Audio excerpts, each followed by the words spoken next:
Greetings. This is TK Trav, aka Travis Magus, here with LVX777. And today, it seems like we just might conclude the reading of the second book in the trilogy, The Magician, His Training, and Work.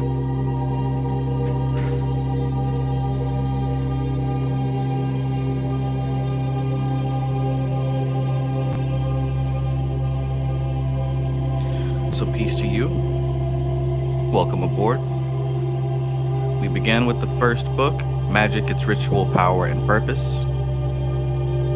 We continued on with The Magician, His Training, and Work. And it will be followed up by Apprenticed to Magic, which is the third book in this series.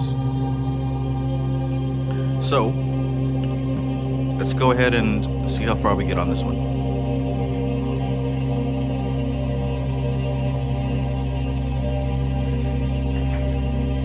And greetings. Happy birthday, Sunshine Chick.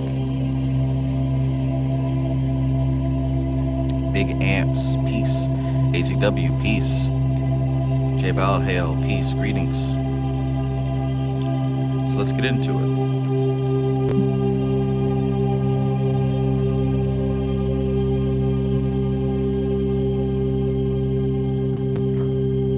Last time we talked about the body of light, the magical personality. We talked about the tatwas, the elements, so to speak, the topic tides. Let's see.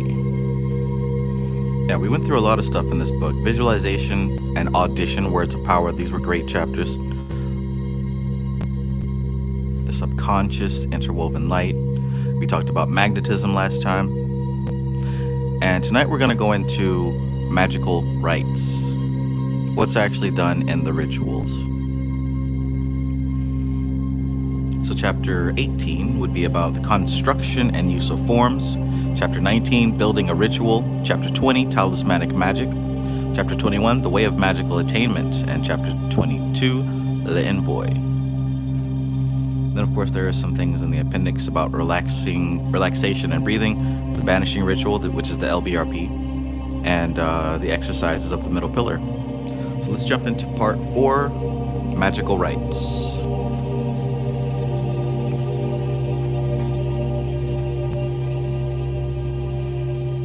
Happy to see you all. Hope your evening is wonderful. If you enjoy this type of content and would like to see more of it, please hit the like button. And of course, if you're new here, check this out. This is something I just saw. I don't know if this will happen while it's live, but if you say subscribe on a YouTube video, the subscribe button flashes. Has anybody ever noticed that? I just noticed that like 2 weeks ago or so. If you say subscribe, the subscribe button lights up. It's pretty cool. Ashley B, peace. Cosmic Flow, peace. Janae Owo, peace and greetings. Koi Sewell, peace. Alora, peace. Court Singh, greetings. Trey Neroge, peace. Alright, let's get into it. Let's get into it and learn some awesome stuff, as Alora said. Or, in the words of Bobby Hemmett, let's get into that real funky shit. How's the music? Is it too loud or is it okay?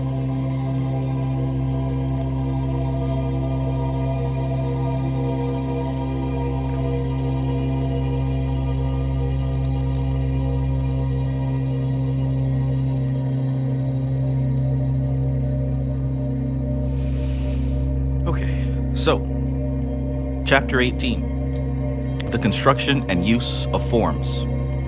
We come now to what is sometimes known as the invisible work of the magical lodges. It is invisible to the physical senses, but very perceptible indeed to the trained clairvoyant vision. Before we commence to examine it in detail, it will perhaps be as well if we outline the aim of such work. Briefly, for most of us, our minds are linked so closely with matter that they are to all intents and purposes fixed.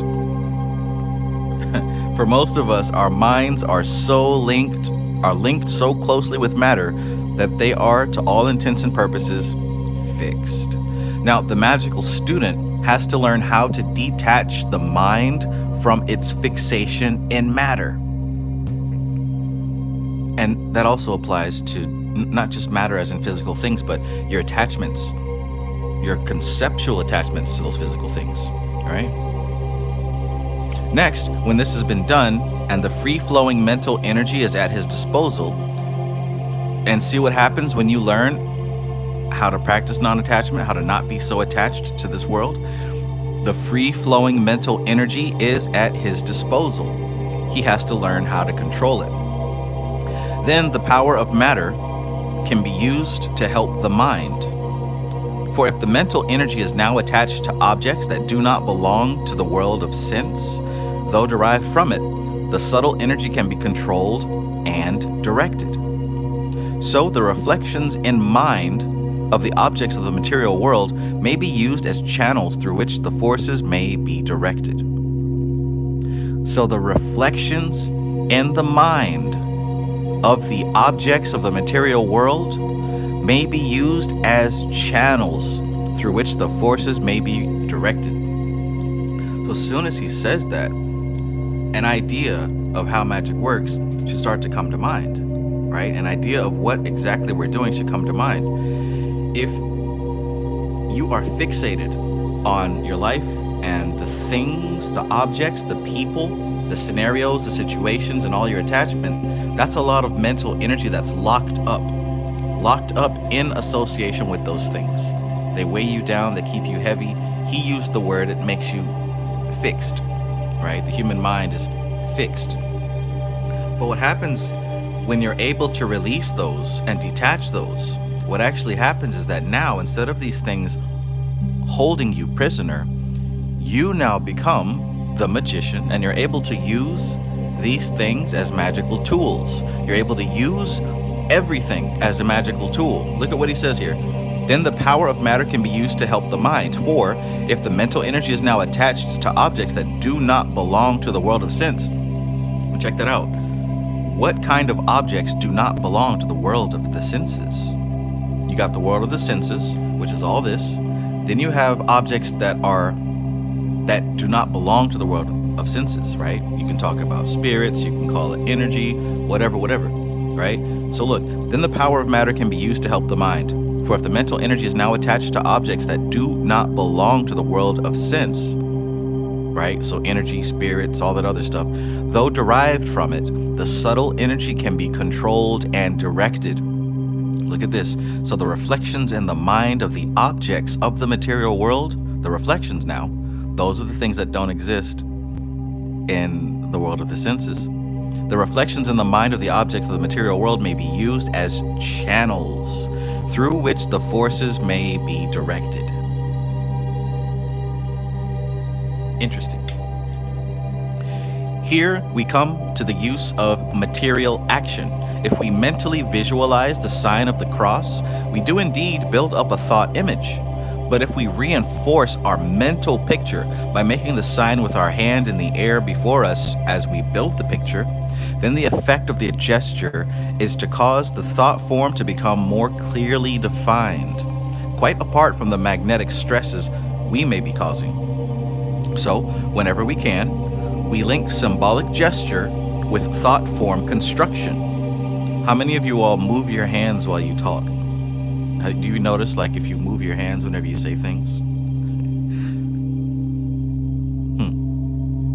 So whenever we can, we link symbolic gesture with thought form construction. As we shall see when we consider the signs and sigils in certain thought forms and signs, there is a true correspondence with much deeper aspects of creation, and the association between the gesture and the thought form is an organic one. They are the two aspects of an invisible reality. Al Dickey, peace.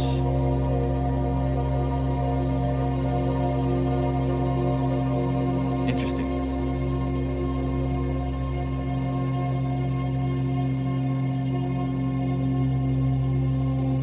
We Grow Natural family, peace, peace. Louie, peace and greetings. Anna Molly, welcome, peace. So, good stuff here. Before attempting to build the great forms, the magical apprentice has to learn how to build up the lesser forms and acquires dexterity thereby. So you've got lesser forms and great forms. Before attempting to build the great forms, the magical apprentice has to learn how to build up the lesser forms and acquires dexterity thereby. The principal thought forms built up in a magical lodge are the astral temple and the god forms. Those are the two primary things that are built up in the magical lodge, right? The astral temple and the god forms. And these are built up most carefully according to a well-established system. In an old established lodge, there will always be some of the senior brethren who are expert in this form of construction, and their trained minds will form an invisible foundation into which the inexpert efforts of the juniors will be fitted. So the talismanic images, as they are termed, are built up by the seniors. Now, one of the chapters is called Talismanic Magic, so we're gonna get into that as well. So the talismanic images, as they are termed, are built up by the seniors, but the temple form is built up by all, right? The temple itself is built up by everyone involved, each member working according to his knowledge and grade. Usually, the energy to be built up is indicated by a series of descriptive passages, which are read aloud by one of the brethren before the actual ritual is started. As we have seen, the color symbolism employed in magic is of cardinal importance, and the temple form is built up in those colors and their complementaries, which in the magical symbolism have been assigned to a particular type of manifested force. Thus, an operation of Venus will need a temple form colored in green and its complementaries, whilst an operation of Luna will call for the temple in a mauve and silver, a lot like this color, and the complementaries there too. When the magical work is being centered upon the individual consciousness of the magician, as in the path workings, so-called, then the imagery assigned to the particular path is built up later in the ceremony, but the temple form will be that of the Sephiroth at the head of the chosen path. Major key he just dropped right there. A lot of y'all have had questions about path working. That's a major key right there.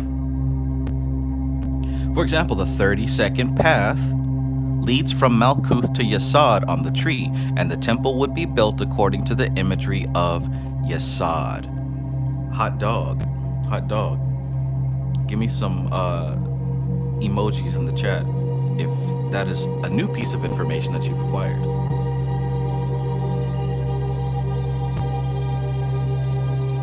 When doing path working, right, of course we know that you're supposed to use the symbolism of the path itself, but I didn't know that you're supposed to use the Sephiroth at the top of that path. Makes sense. I'll look into that some more. Kevin Wise, peace and greetings. Dr. Zero, Free Magic Secrets Show, hello, greetings.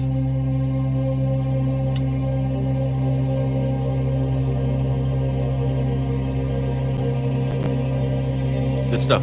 So, it is well to remember here that the Sephiroth and the Tree of Life represent the points where the individual subjective consciousness, right? So the Sephiroth aren't places that you can go. They're not places. Trav, how do I know if I'm in Gibura? They're not places.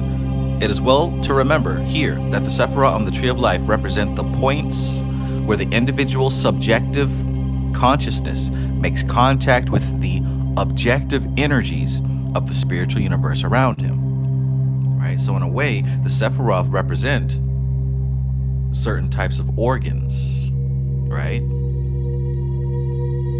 Of your spiritual body, of your body of light.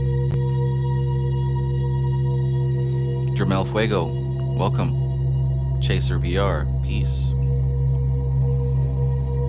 So again, it must be reiterated that the whole of the tree, the 10 holy Sephiroth and their 22 connecting paths can be used in the color scales, and the effect will then be according to the scale used.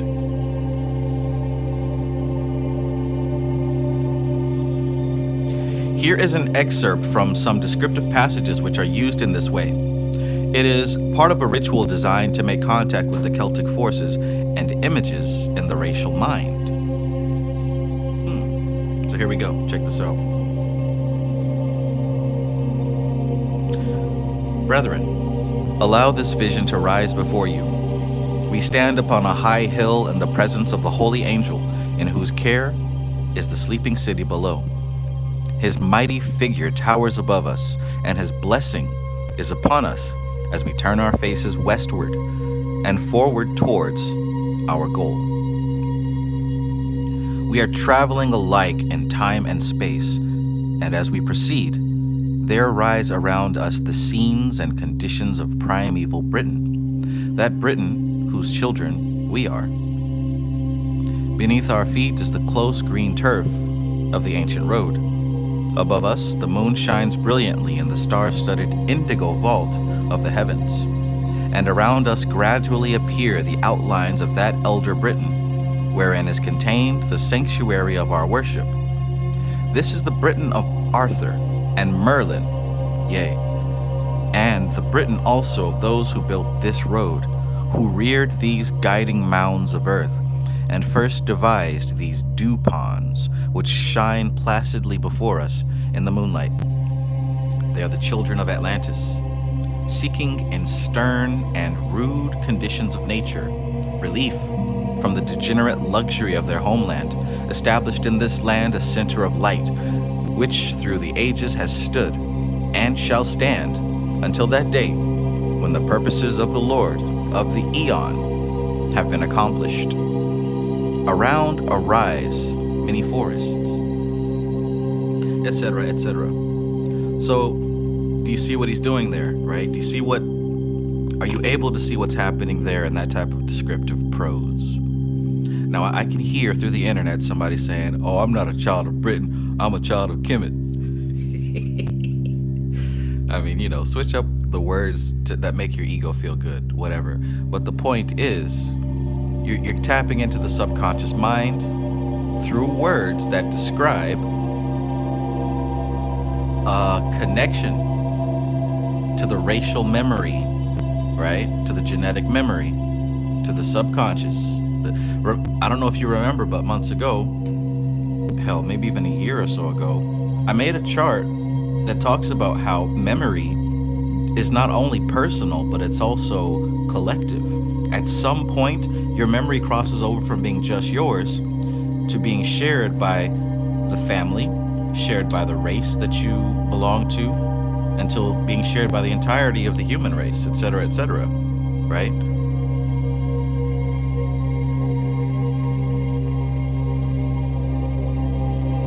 So what's going on with this? Why would it be important? Why would this be something that could help?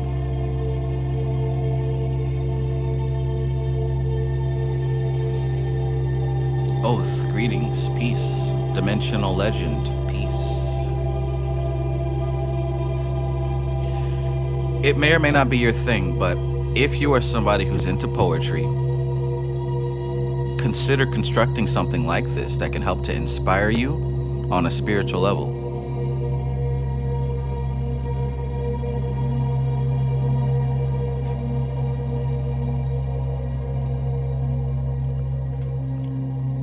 Ooh boy.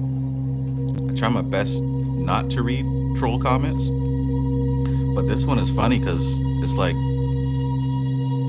how did God tell you to tell me something and you ain't even spelling the word right?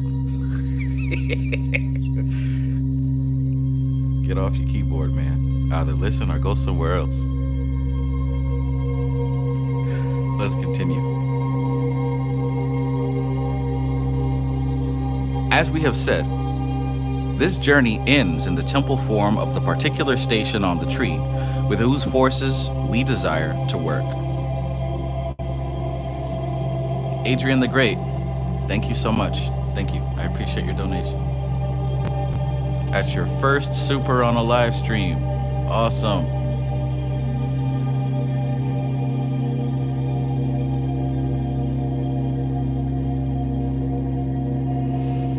As we have said, this journey ends in the temple form of the particular station on the tree with whose forces we desire to work. The senior brethren present will have built up the temple form in great detail, and the telepathic pressure, I like that, the telepathic pressure of their trained minds will cause the crude efforts of some of the junior brethren to be modified sufficiently to enable them to be built into the form which has been constructed. Telepathic pressure, man. That's what we're dealing with when it comes to this invisible influence. It's telepathic pressure.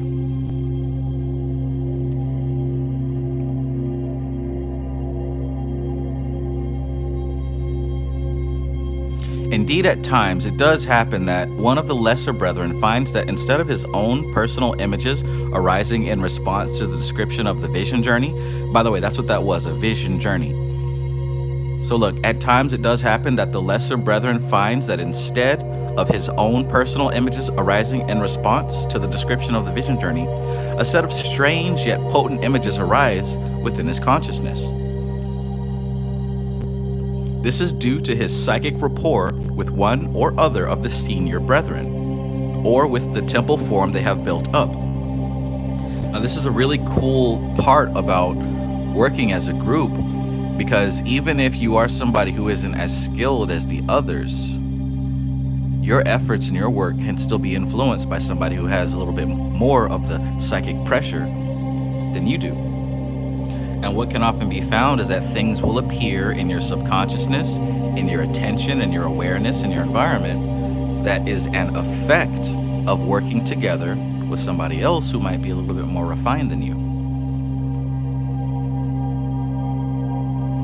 I'm pretty sure all of us here have experienced something to that degree.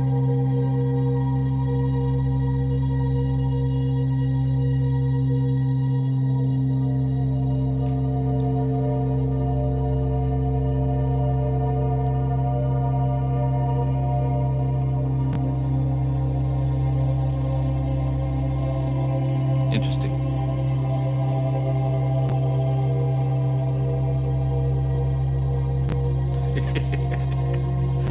I love it.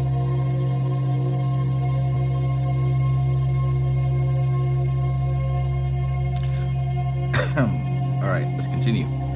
So, the layout of the temple as described in the key reading with its symbolic furniture, of which the physical plane temple is a replica, will build up an astral counterpart to the latter.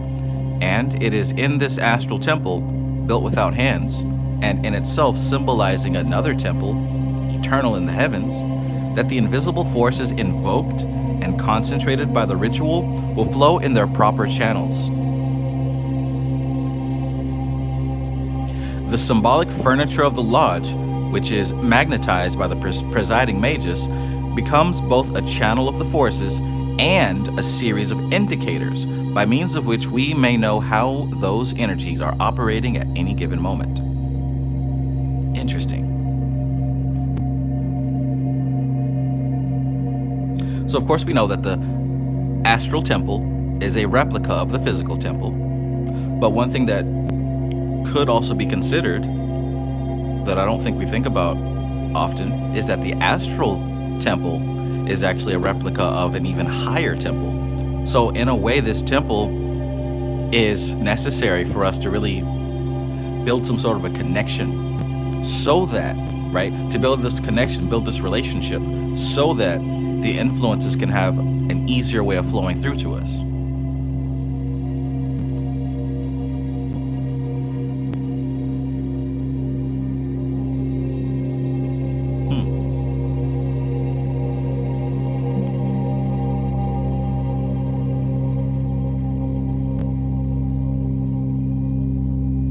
And that's what he's saying here. The astral temple is a symbol for those invisible forces to flow through, right? And concentrated by the ritual, the forces invoked and concentrated by the ritual will flow in their proper channels. Now, of course, the symbolic furniture of the lodge, and when we say symbolic furniture, literally everything placed inside of this astral temple has a meaning. It represents something. It's magnetized by the presiding magus, and it becomes a channel for the forces. It also becomes a series of indicators. We use that series of indicators to know how those energies are operating at any given moment. That's important because, again, like he said in the beginning of this chapter, once you learn how to not be so attached to the fixed physical plane, you can begin to transform the meaning in your mind of the objects in your reality to become tools. Does that make sense? So the different things in your environment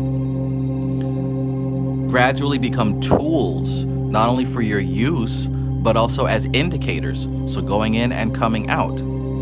This is how someone is able to tell what's going on in the energy simply by observing their surroundings. Right? So it's magical stuff doesn't just happen with magical stuff.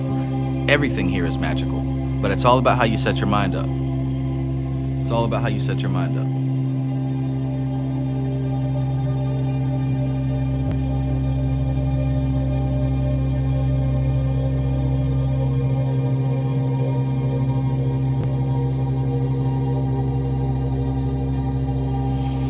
Let's continue.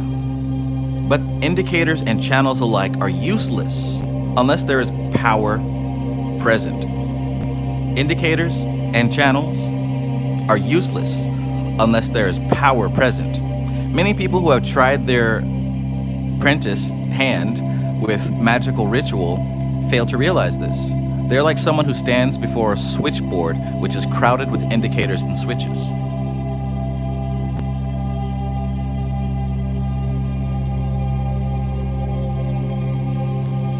They see the switches are on and they think that the current is flowing, but the main switch is off and all the lesser switches are without power. Should the main switch be put on, then immediately the switchboard is live. The needles on the meters move to indicate the power, and the indicating lamps light up. Quite a definite change. So it is with the magical lodge. The astral temple may have been built and linked with its physical counterpart, but before the astral energies can flow, the equivalent of the main switch must be operated and its power passed through its correct channels to the lodge. Now this is done by the use of the talismanic images. And in the very first part of the ritual, known as the preparation of the place, some of these images with their appropriate signs are built up in order that all vagrant astral and etheric forces may be cleared from the temple. This is some good, solid information for anybody working on any level, whether you're an absolute beginner or you already have an astral temple and you've been doing this for a while. This is solid information here. If you have eyes to recognize, God bless you. And if you don't, stick with it and you'll get it. This kind of reflects something that I've been meditating on lately as well. You can still have all of your objects and magical items and stuff like that, and they can still be working for you, even if that main switch is off. But think about it how you ever have a device or a computer or something and the power light is on, but once it's unplugged, that light is still on for a second and then it gradually fades out? He spoke about how the furniture in the astral temple is magnetized by the magus. Well, oftentimes a lot of these things that you have in your environment and in your astral temple will remain powered for a while even after the switch is flipped off. But if the power isn't continually being fed to it, eventually you'll start to see that things aren't working as well.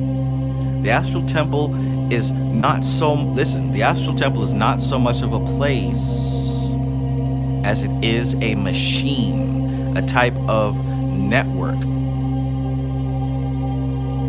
a type of apparatus that you use to allow energies to come in through the main source and be separated, be allocated, and to be placed where they need to go for your best benefit, right? Now, most people that don't have that, listen, everyone is receiving the energy back and forth. Everyone is a circuit, right? Receiving energy back and forth, back and forth.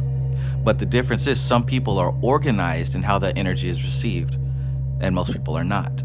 So there's chaos, there's unpredictability, and most of the time, repeating loops that have to do with the astral temple that you've built out of trauma, right? See, a lot of us construct a reality in our heads based off of things that have happened to us in our past, and that allows specific symbols to channel specific energies that have a predictable result. Does that make sense? I said this on one of my super old videos back in like 2017. Like, say, for example, you had a very negative experience with, so you got jumped by a bunch of Asian guys, right, when you were young. So that trauma establishes a symbol in your head. So whenever you see someone that looks like that, you're going to channel a certain kind of energy. Maybe that's where prejudices come from. Maybe that's where assumptions and profiling and stereotypes come from. All those things are channeling energy based on symbols, right? Internal reflections based on objects in the real world. Are you following what he's saying here? Right? So just like that mundane experience, because look, we're all doing this stuff on different degrees. Some of us are doing it on a smooth brain baby level. Some of us are doing it on a masterful level. Either way, this is a machine. This is software that has to be set up, and the more, what's the word?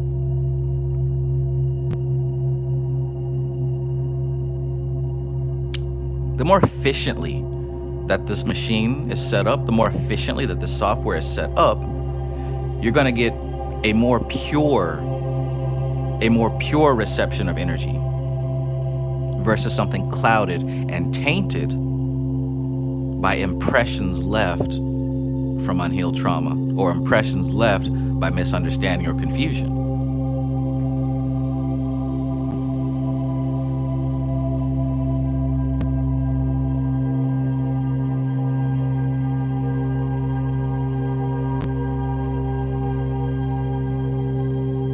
Framestar Films, peace, good evening.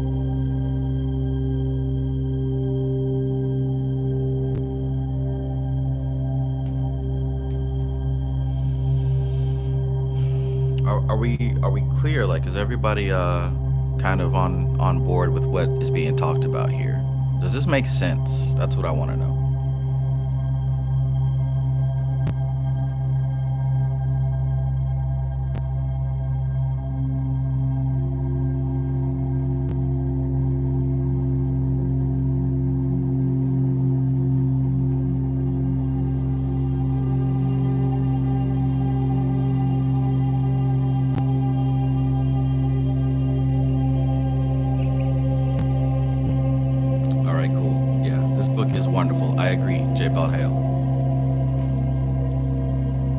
I loved the first one. This one is awesome, and I can't wait for the third one.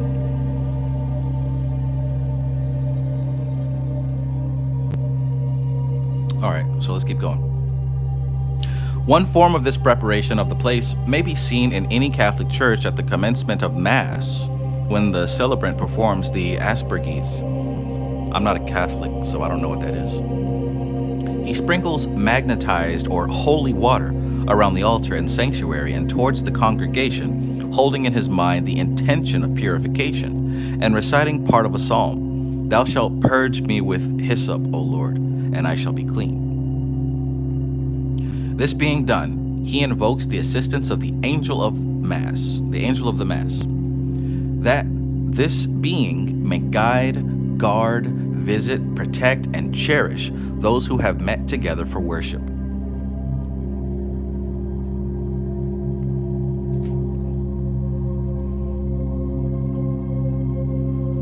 In the lodge rituals, this preparation of the place is done by one of two methods. The first and most generally used in the lodges of the lesser mysteries is what is known as the banishing ritual of the lesser pentagram. How many people here have heard of that? How many people have practiced that ritual? Marco Power, peace. The actual sign of the pentagram or five-pointed star is one which has been used in magical work for many centuries, but the ritual of the pentagram seems to owe its origin to the synthetic genius of the Hermetic Order of the Golden Dawn, that magical system which is the fount from which most of the Western magical systems have been derived. Okay, so I got a metaphor here. How many people here are like, not just gamers, but are kind of interested in software development and even game development, knowing that some games are built on certain engines, right? Like a lot of people have heard or seen the Unreal Engine, right? Or maybe maybe you've played a game like Gary's Mod, where you're able to use that basis of a game, which is Counter-Strike, I believe, and you're able to mod it and create your own games based on that. Are you familiar with what I'm saying here? Sometimes a game comes out that's so revolutionary that many future games are based on it, right? So check this out. This is how knowledge is spread efficiently throughout human culture from time immemorial. Somebody comes up with a system that works, and those who are able to recognize how to build systems and what systems are efficient, useful, and appropriate, they build even better systems off the back of the previous system. Think about Windows, for example. Windows has gone through so many different iterations, and it has to continue to evolve, right? I was around when there was Windows XP, Windows 2000, right? There were earlier versions of Windows that eventually they found something there so good that they just kept building on top of it. Let's go back even further. Windows was built on top of a program called DOS. It worked so well that they built future iterations on top of it. When I was in the Navy, they had Windows 2000, I believe, and they just never upgraded because for what the Navy uses the computers for, Windows 2000 was perfectly fine. Meanwhile, the consumer, I don't know what y'all are on now, Windows 10, 20, 30. But you get what I'm saying here. There's a platform built, and then more is built on top of it. Many games are built on top of the Unreal Engine. And this goes for so many other different things. Coding language. You got Ruby, you got Python, C++. There's a lot of different languages that new things are built on top of. And sometimes the new things built are so awesome that new things are built on top of it. This is literally how evolution works. If you were to take that same concept and put it in the organic realm with plants and animals and bodies, sometimes creatures evolve and their existence is so efficient that it stays that way. That's why we have the animals that we have now, because everything has evolved to an efficient level where it doesn't need to change anymore. Likewise, when we talk about spirituality, it really isn't just a free-for-all. Even if you have learned to do some things, they came from somewhere. The Hermetic Order of the Golden Dawn is one such system, right? One such system that was so useful, so appropriate, and so efficient that it's still being used today as one of the standards of magic. Now, of course, we can find within its foundations many, if not most, references to Vedic information from India. We also find African influences from Kemet, Egypt, and we also find influences from Kabbalah, wherever the hell that came from. And I promise you, if anybody is talking about a brand new magical system that they created and came up with, it's built on top of one of these source codes. And I'm a source code kind of person. I love to find origins, foundations.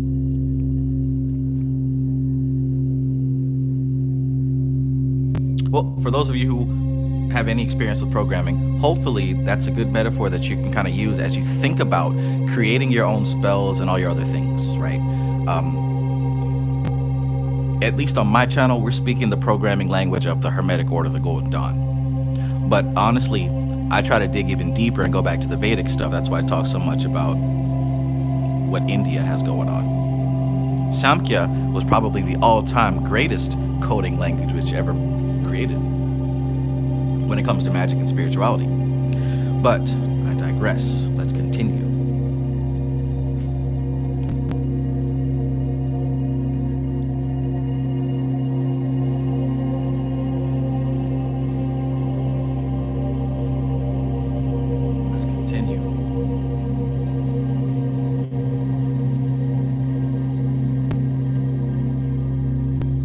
Windows Vista. I forgot about Vista.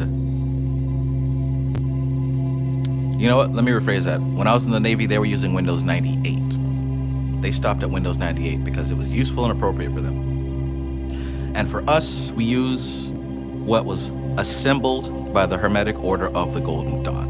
Unless, of course, you are following a different path and working with some different spiritual systems. But I don't usually get too many people from other systems attracted to my channel.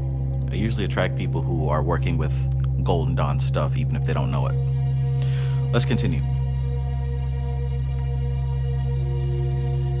There are several ways of tracing the pentagram, and these are referred to the four elements. The banishing pentagram is the pentagram of Earth. The ritual is described by Israel Regardie in his book, The Middle Pillar, and the relevant part will be found in Appendix 1 at the end of this book.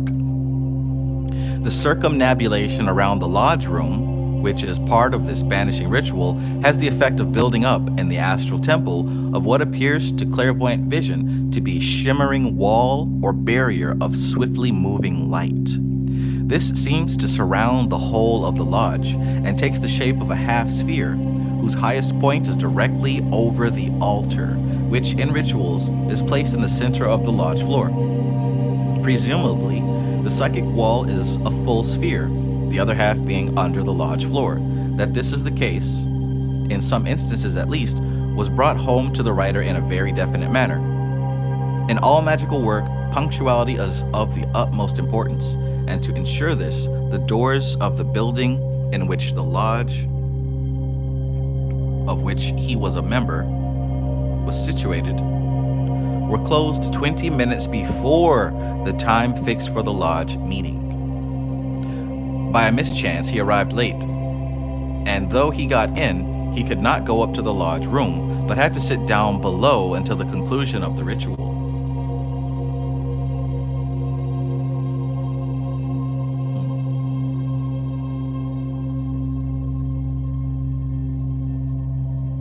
Sitting quietly in the room immediately below the actual lodge room, he suddenly became aware that the psychic atmosphere around had quite definitely altered the whole feel of the room. Was that of the purified astral conditions of the lodge room itself. The Theosophical Clairvoyant, and by the way, that's another operating system, the Theosophical Society. The Theosophical Clairvoyant, Bishop C.W. Ledbetter, in his book The Science of the Sacraments, gives a similar description of the purified psychic atmosphere of the church after certain ritual work has been done.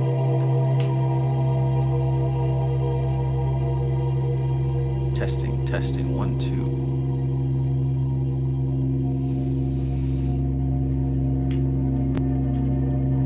2. Sir Ronald Fraser, in his occult novel Sun in Scorpio, refers to this purified atmosphere as producing some degree of dizziness or even slight nose bleeding in those who entered it unprepared. The present writer can vouch for this happening, in some cases at least. It was within this atmosphere, which constitutes a veritable forcing house of magical power, that the work of the lodge is done, and its effect upon the members thereof is to quicken into activity the latent powers which they all possess. This astro-etheric atmosphere is not always the same. It varies greatly in intensity, and no two ritual workings are ever exactly alike, although the ceremonial in both cases may be the same.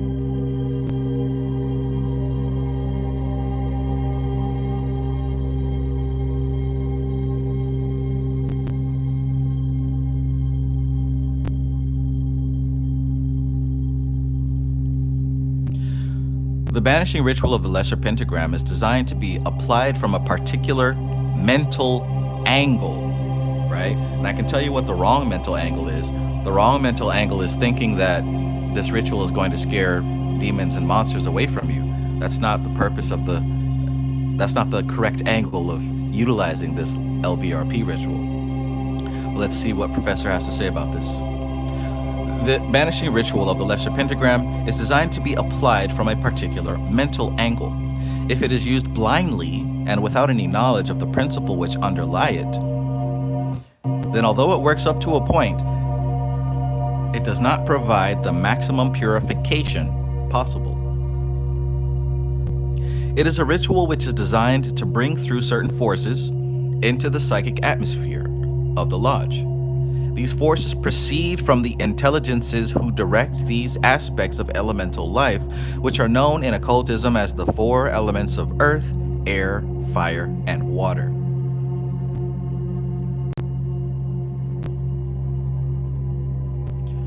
Only the very ignorant and naive critics of magic still believe that the occultists think of these elements as being the material earth, air, fire, and water.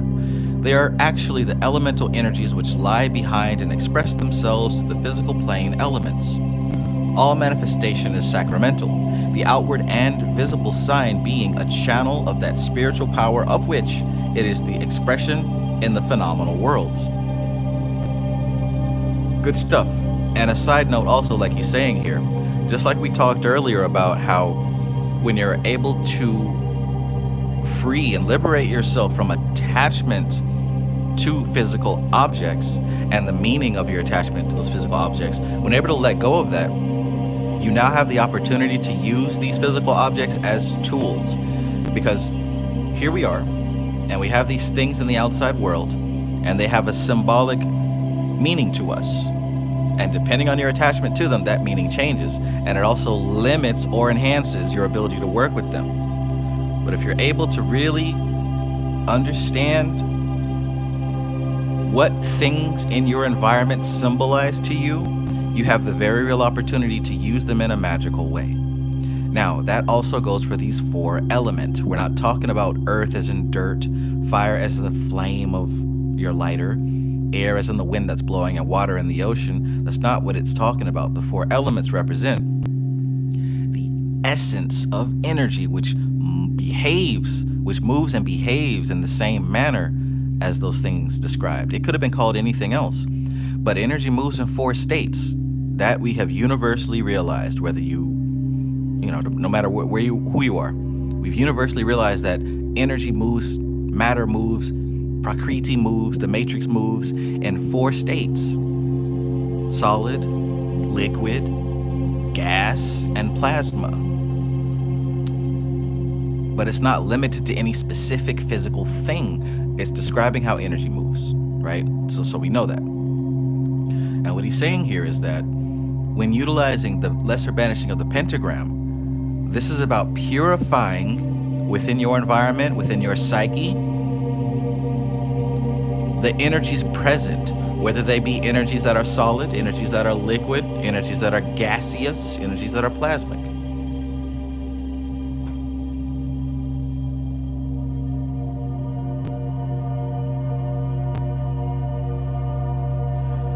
Marco Power, peace. Marco Power says, Trav, I need an interview, bro God. Let me know if that's possible. I know time is money. I'll definitely show love.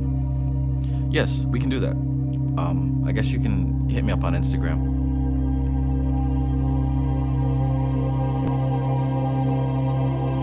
Veronica Archaga, I was just thinking about you. You popped up right when I was thinking of you. Awesome. All right, so I let this go on for long enough. Unfortunately, somebody here is very scared and trying to do God knows what. I don't have to stop that.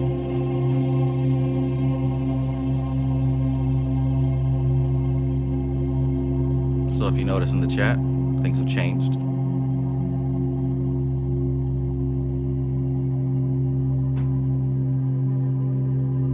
Now we can continue in peace.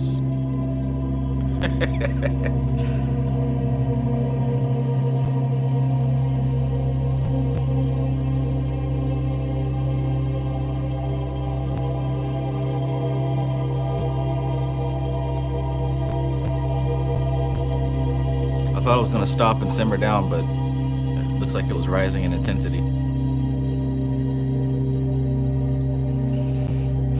sure that there is a couple of TikTok channels you can go to, buddy. You'll have a better time on TikTok. Now, we're talking about the lesser banishing ritual of the pentagram. Only the very ignorant and naive critics of magic still believe that the occultists think of these elements as being the material earth, air, fire, and water. They're actually the elemental energies which lie behind and express themselves through the physical plane elements. All right, that's what I just said. All manifestation is sacramental. The outward and visible sign being a channel of that spiritual power of which it is the expression in the phenomenal worlds.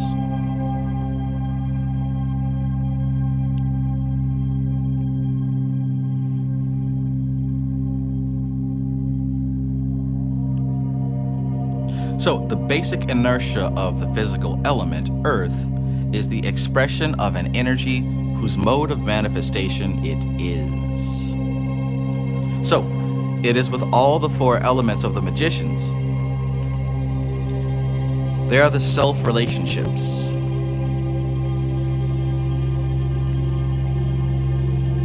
If we may use such a term, through which the cosmic life is manifested in matter. In order to dispel any doubt, the esoteric schools refer to the occult elements as the water of the wise, the earth of the wise, the air of the wise, and the fire of the wise, thus tacitly pointing out the distinction between them and their physical plane expressions.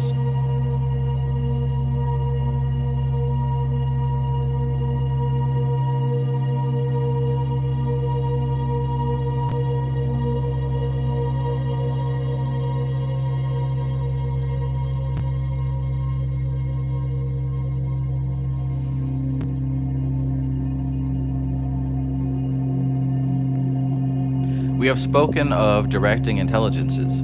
These are sometimes termed the kings of the elements, sometimes the Deva lords, and those who have heard of the four crowned kings will realize that the story reveals and yet conceals the mysteries of another place.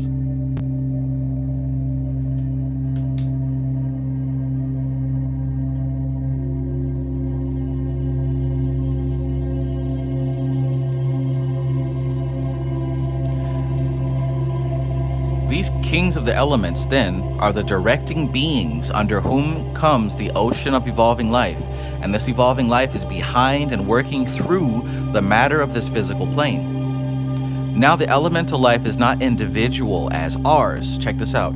It is a wave of life, not a group of lives, even though individual wavelets on the crest of the wave appear to be individual and independent.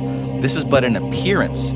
Not yet are the masks to be lit by the flame of the eternally preceding word and to become living souls.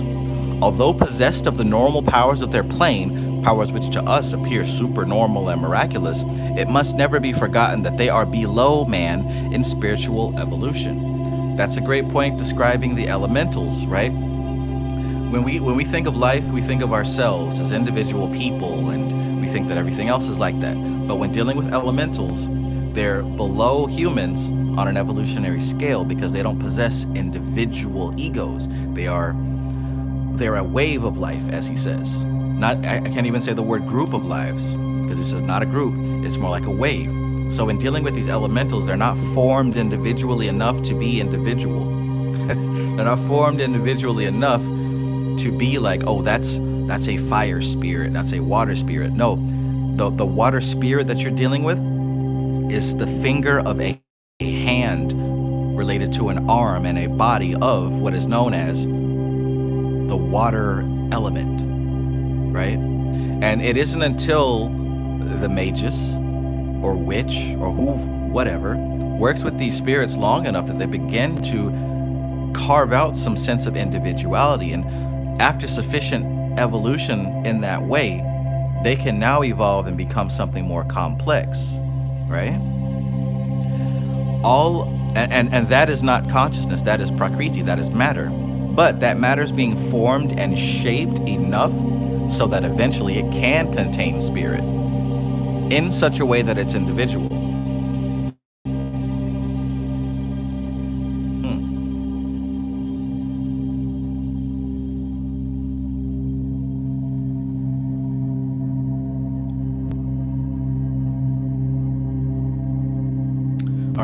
Give me just a second. I have to go grab my food from the front door.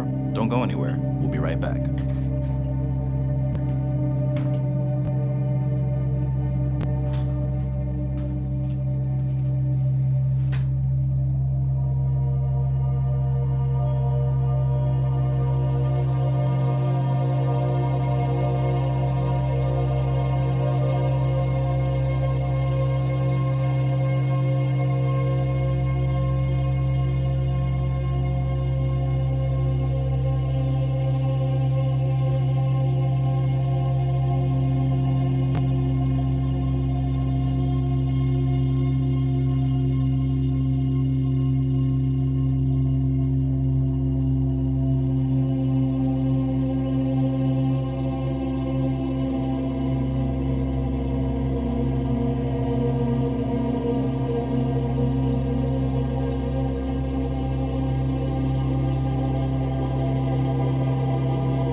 Almost there.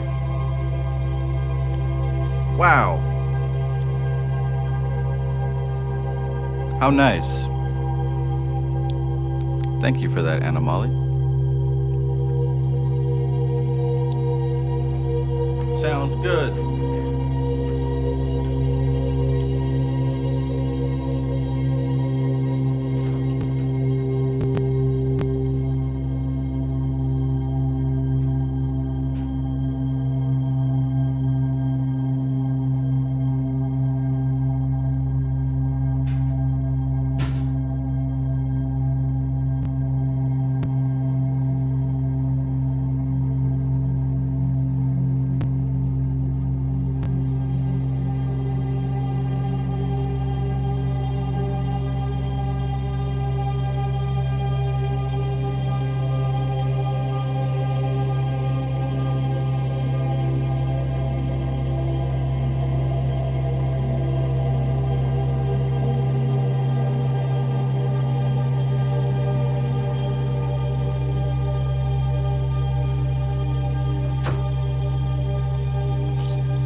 All right. Let's get back to it, shall we? Peace, Michael Austin. Thank you for that compliment.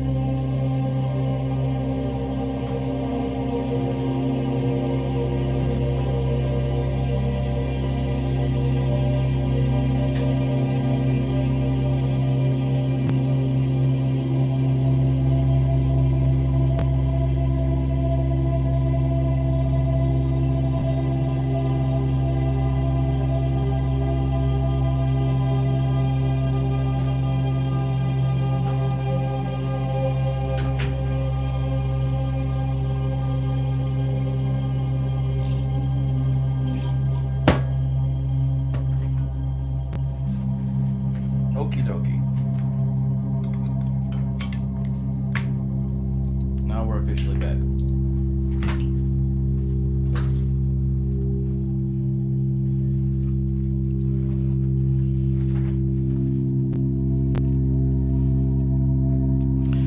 So, we were just talking about elementals. One of the best ways to think about these elementals is not as individual sentient beings, but as a part of a stream of particular energy. Like I said before, the four elements are represented by as the four states of which matter can exist: the solid, the liquid, the gas, the plasma.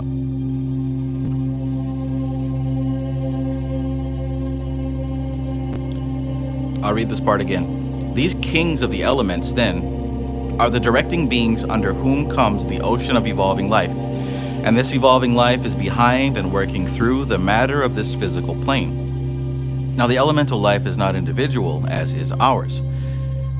It is a wave of life, not a group of lives. Even though individual wavelets on the crest of the wave appear to be individual and independent, this is but an appearance. Not yet are the masks to be lit by the flame of the eternally preceding word, and to become living souls. Although possessed of the normal powers of their plane, powers which to us appear supernormal and miraculous, it must never be forgotten that they are below man. They are below man in spiritual evolution. Any attempt to drive a bargain with them or to attempt to bribe or appease them in order that they may be induced to act on our behalf brings us onto their level and results in our becoming their slaves, not their masters. Nor may we adjure and curse them by the mighty names to render obedience to us, for such use of the mighty names can only be operated from the level of the personality, with all its faults and imperfections, and again will expose us to the risk of being dominated by the forces we invoke. So look what he's saying, don't get it twisted. Just because this type of energy is below man when it comes to spiritual evolution, we still fall at risk due to ignorance. And again, that ignorance is related to attachment. In this case, attachment to the ego, attachment to the personality. Because guess what? Your body and your personality is composed of these very same types of spirits. From your bones to your blood to the air that you breathe and the electricity that zaps to and fro. So in order to really work with elementals safely, the correct mental angle has to be applied.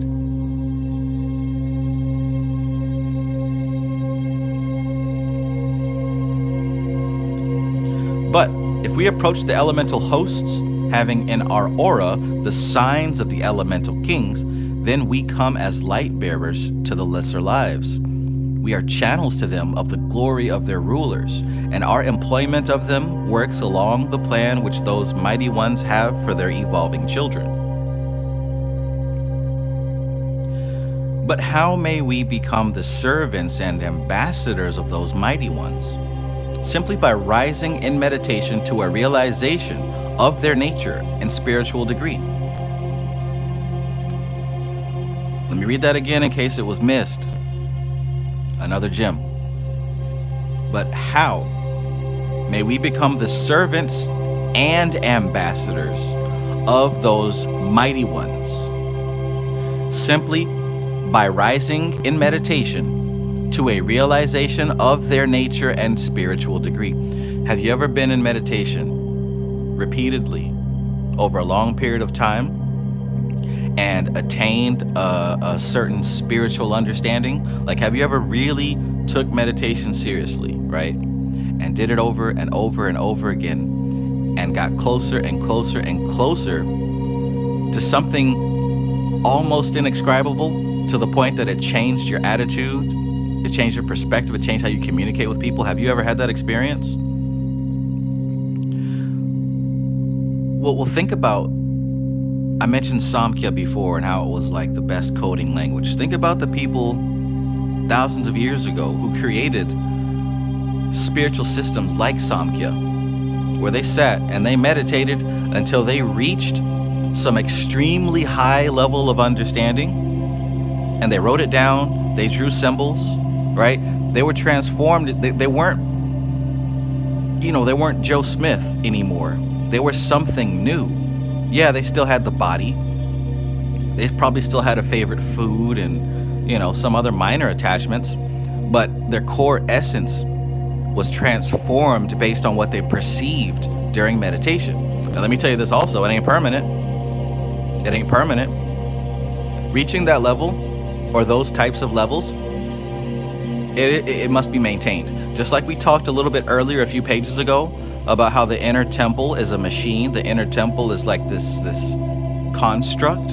But if all the switches inside can be turned on, all the symbols and different things you have set up can be on, but if the main power switch is off, then all the power starts to go away. So likewise, when these people reach these higher levels, right, it must be maintained through consistent meditation. Why? Because the material plane is constantly changing and evolving and moving. So that means that inevitably something is going to move within you, unless you're on your game. So that being said, how may we become the servants and ambassadors of those mighty ones? Simply by rising in meditation to a realization of their nature and spiritual degree. Insofar as we do this, so those aspects of our personality which correspond to them, which are actually parts of them, will glow and evolve, and automatically we shall dominate the elemental beings, since we come in the names and the powers of their most potent rulers. That deserves to be read again.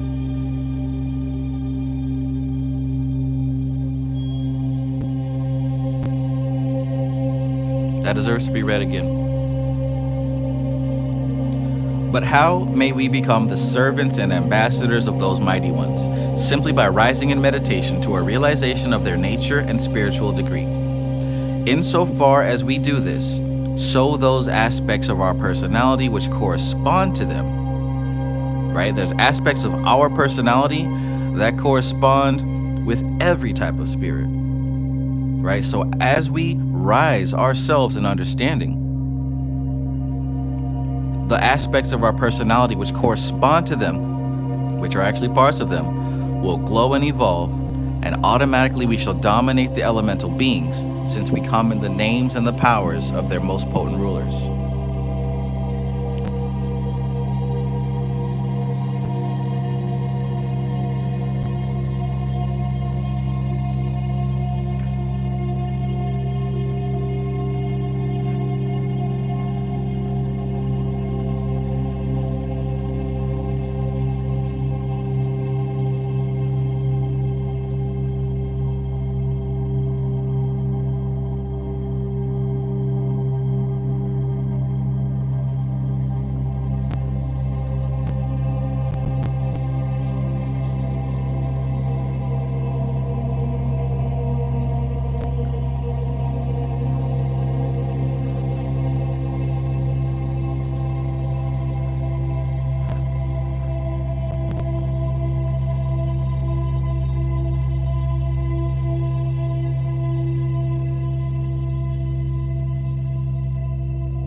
All right, good. At least I'm not the only one. At least I'm not the only one. Good. All right, so let's just continue.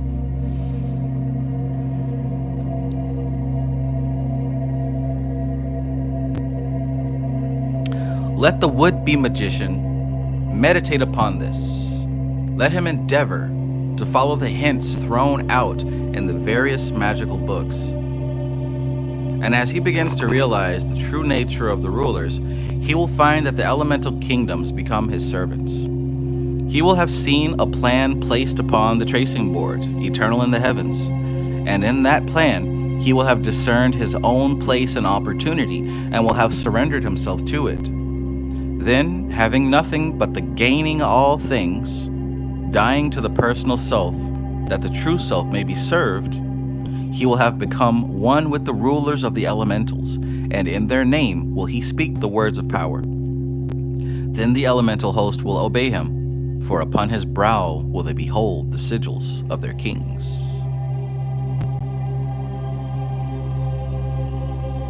One more time. Let the would-be magician meditate upon this. Let him endeavor to follow the hints thrown out in the various magical books. And as he begins to realize the true nature of the rulers, he will find that the elemental kingdoms become his servants. Look, as he begins to realize the true nature of the rulers. What did he say in the previous paragraph? How do we become servants and ambassadors of those mighty ones? Simply by rising in meditation to a realization of their nature and spiritual degree. So look what he says here.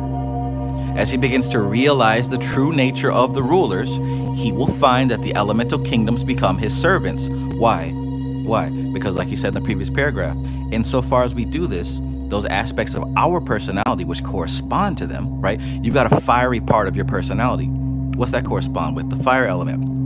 You've got a very grounded and stable and slow, solid, impenetrable aspect of your personality that relates to the earth element. You've got a very airy, thoughtful, expansive aspect of your personality that relates to the air element. You've got a very watery, compassionate, emotional, connective aspect of yourself that relates to the water element. You get what I'm saying here? So he says, insofar as we rise ourselves to the realization of the nature of the rulers of the universe, the aspects of our personality which correspond to those rulers, which are actually parts of them, right? Because like I said, within Prakriti, within the material plane, all of this is made up of her. Your body belongs to the earth. This all belongs to the matrix. Your body, your memories, your feelings, all that stuff belongs to the matrix. The only thing that does not belong here is your pure unfiltered consciousness, which you can't see yet because it's filtered by your attachment to the matrix. Look, there's only two things. There's consciousness and there's matter, or I should say consciousness and energy. There's only those two things. What we think that we are doesn't exist. That's the illusion. However, the more refined you get in this spiritual practice, the more you start to release and let go of matter. You start to release and let go of Prakriti, the matrix, whatever we're going to call her. The more you start to release that and realize that what you are is simply nothing more or nothing less than decisionless consciousness.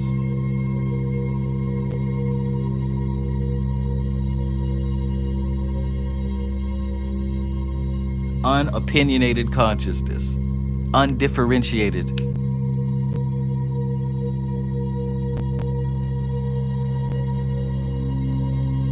Unconditioned consciousness, right?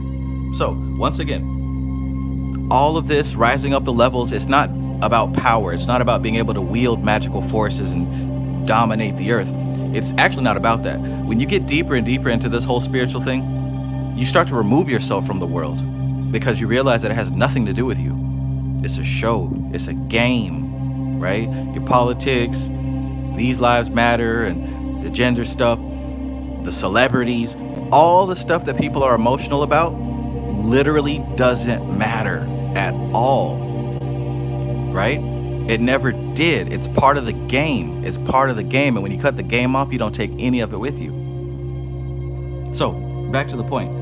He says that insofar as we rise ourselves to the realization of their nature and their spiritual degree, insofar as we do this, those aspects of our personality which correspond to them, which are actually parts of them, right? Because you are constructed out of them, those parts will glow and evolve, and automatically we shall dominate the elemental beings. Why? Because you're now becoming a god of the elemental beings, not one of them. Just like what was said earlier, these elemental spirits are not individuals. You gotta check the subtle things that are being said. Those are the keys in these type of spiritual occult books. A high-level occultist realizes that they cannot communicate to others who are not initiated. They can't, even if they wanted to, because they won't understand the terminology. So you have to speak in metaphor. You have to put it in a very plain, simple way that doesn't point directly to it. Why? Because we're dealing with two aspects of the mind, conscious and subconscious. The conscious mind is going to pick apart the details. You distract that part of the mind. The subconscious mind, it connects relationships and symbols, right? It gathers indirectly. That's what the subconscious mind does, the masculine and the feminine parts of the self. So you distract the masculine part, give him something to chew on, something to play with, and you give the feminine part just enough clues to let her come to her own conclusion, which of course is the only conclusion, the truth. Right? Wrong? Check, as the ancients used to say. So once again, let the would-be magician meditate upon this. Let him endeavor to follow the hints thrown out in various magical books. And as he begins to realize the true nature of the rulers, he will find that the elemental kingdoms become his servants. Until we do that, we are servants of the elemental kingdoms. The same way that you have no choice but to obey your passions and your lusts and your addictions and your compulsions and your agreements, the same way that you can't break free of those is the same way that the rest of the elemental kingdom is ruled by the powers that be. So, once he begins to realize the true nature of the rulers, he will find that the elemental kingdoms become his servants. He will have seen a plan placed upon the tracing board, eternal in the heavens, and in that plan, he will have discerned his own place and opportunity, and he will have surrendered himself to it. I wonder what it is that you're surrendering, right?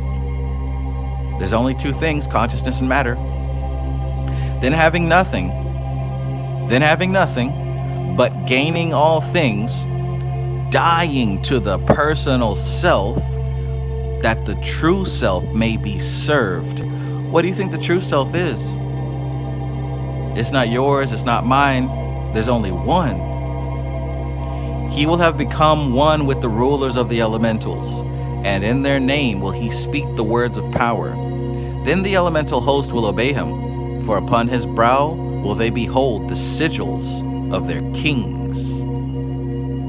Somebody in the chat heard it. Somebody who's listening understood that.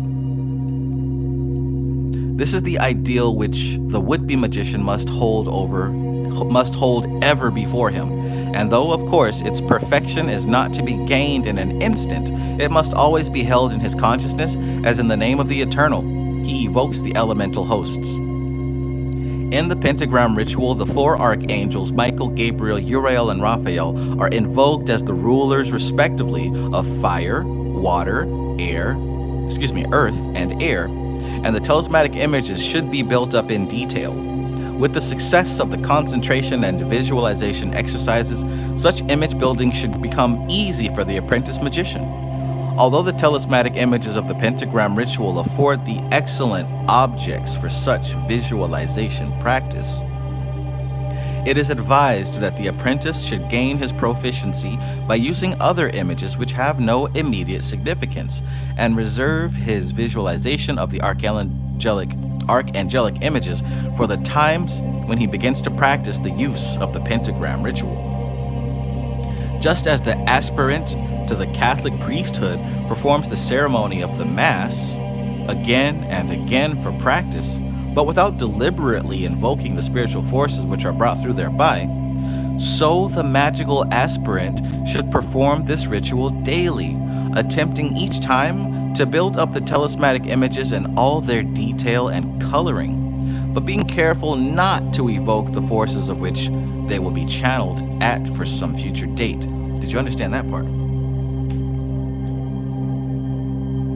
So basically, he's recommending that you practice the lesser banishing ritual of the pentagram daily, the same way that the Catholic priest performs the ceremony of Mass week after week, not because you're trying to invoke angels, but because you're practicing gradually the process of building up their symbolic image in your mind, what they look like, right? You detail the wings, you detail the armor, you detail the weapons, you detail their eyes, their facial features, you detail everything, the feeling that you get when they're in your presence. You detail all of that so that when the time comes that you actually do the ritual, It's already ingrained in your head. Think about this now. You want to go to work with some spirit and you read a passage from a book, you close your eyes, you think about a sigil, and you cross your fingers and hope that it works. That's one way to do it. I've done it, it's worked. But it's a whole nother way to work with a spirit on a consistent basis. And that doesn't mean invoking them on a consistent basis. What that means is you're building up their talismanic image.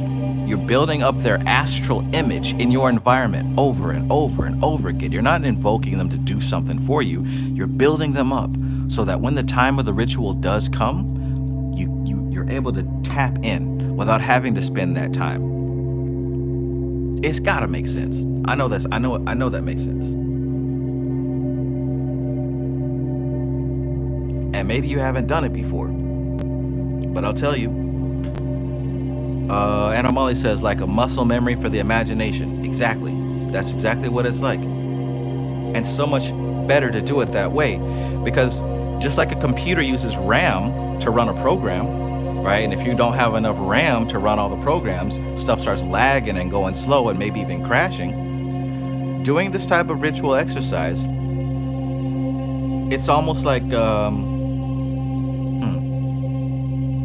you've already got the program loaded up on a cloud server, so you're not using any of your RAM. There we go. You're using a cloud server, so you're not using up your RAM.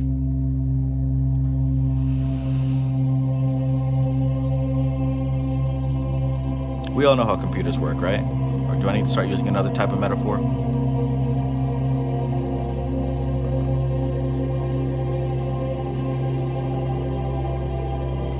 Okay, got a thumbs up. Got exactly. Good. We'll stick with the computer metaphors. So again, you build it up daily, attempting each time to build the talismanic image in all its detail and coloring, but being careful not to invoke the forces which they will be channels at some future date. Yes, it's okay to sit still and fantasize about that spirit as far as how it looks, what it's like, so that when the time comes, you'll already have it locked in. Since the meditation above described will have begun, the work will proceed from above to below. As the spiritual realization gained is brought forth into personality, and from below upwards. As the visualizing faculty builds up the forms through which the forces will work. Peace, Luxury Newman. And seeing your name makes me think about the chakras. It also helps when doing chakra work as well. Does anybody here randomly just envision their chakras within their body? Do you randomly just like envision the colors and the swirling light? And if you're someone who does that, how does your chakra meditations go versus not doing that? I know that most people don't do that. So when they sit down and do a chakra meditation, sometimes they might feel something, sometimes they don't. But all of this type of work goes so much better when it's routine. Right? Do you randomly like envision your third eye shining, or like your root chakra, sacral chakra? Like, do you ever randomly imagine your crown chakra shining above your head?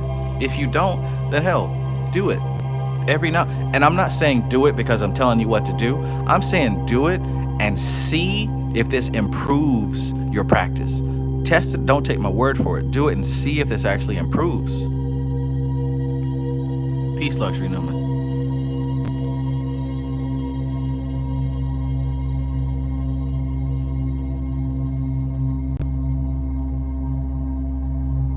Finally, the time will come, unmistakably made known to the student, when the forces at last flow through the forms.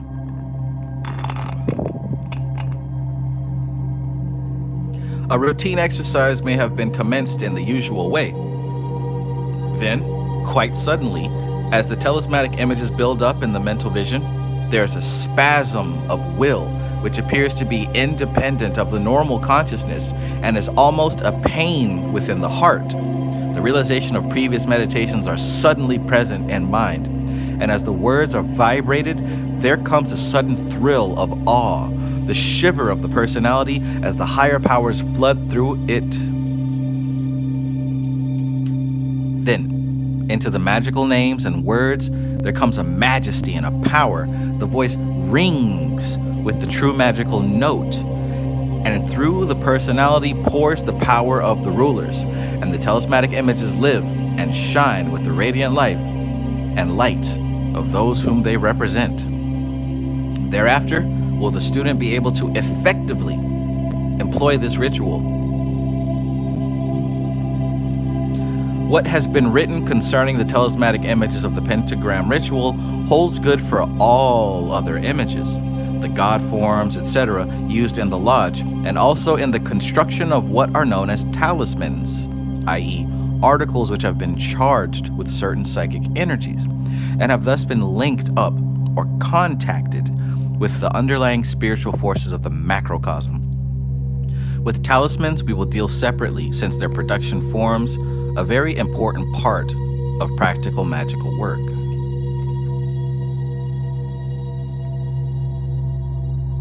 Interesting stuff. Look, man, this right here is everything you need. Like, this is everything you need.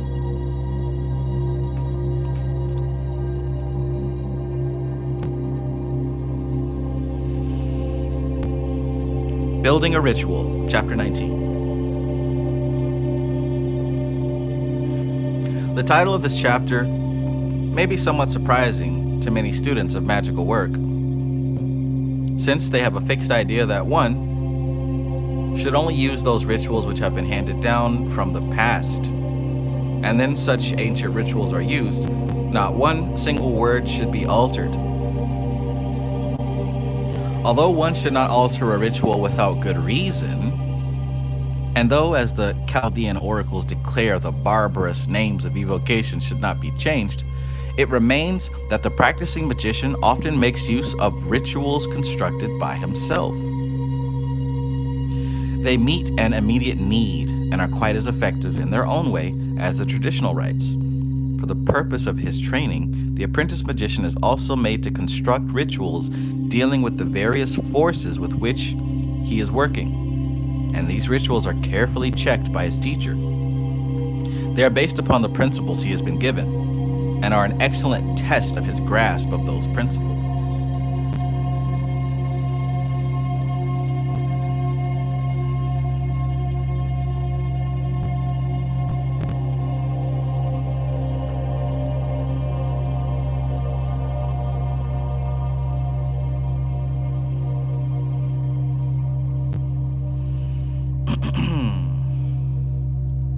So, it has been decided to give the principles of such ritual construction in this book.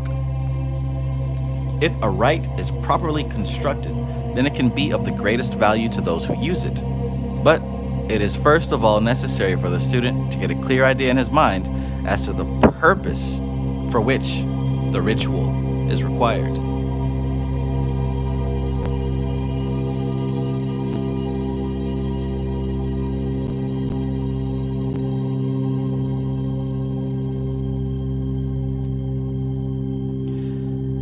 As we have seen in that part of this book which deals with the building of the magical personality, there are three main aspects under which the inner plane forces present themselves to us, and it is along the appropriate line that we must work. It is therefore necessary that before we begin to construct a ritual, we should, by careful meditation, get our reason for working this rite crystal clear in our mind. This is not always easy, as associated secondary motives usually make themselves known, but with perseverance they can be resolved, and the main reason for our proposed working isolated in our mind. In the Catholic Church, such special reasons for the celebration of the Mass are known as intentions, and in the magical work, such an intention is absolutely necessary, for the mind of the magician must be one-pointed. That's called dharana. Must be one-pointed if the invoked and evoked forces are to be wisely directed. The mind supplies the forms and channels through which these forces work, and the more definite the channel, the more control can be exercised over the forces flowing through them. The mind supplies the forms and the channels through which these forces work, And the more definite the channel, the more control can be exercised over the forces flowing therein.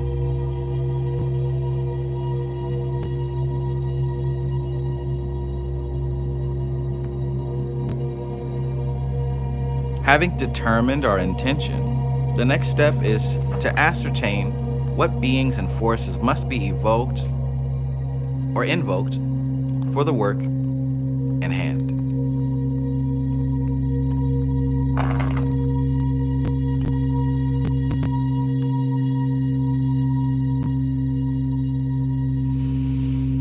And the magical correspondences must then be checked up. In practical magical training, tables of correspondences are used as part of the routine exercises. The most important of these, as far as the 10 stations of the Tree of Life are concerned, are given in Dion Fortune's The Mystical Kabbalah. Who's ever heard of that book? Has anybody ever seen that book before?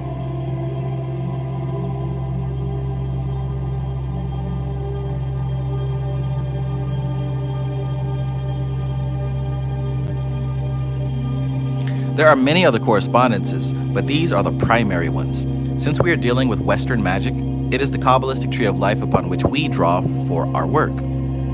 Other systems, as we have seen, have other mandalas, or glyphs, which are equally effective for those who are working along these lines. But it is imperative that the magician should keep strictly to one system. This cannot be too greatly emphasized.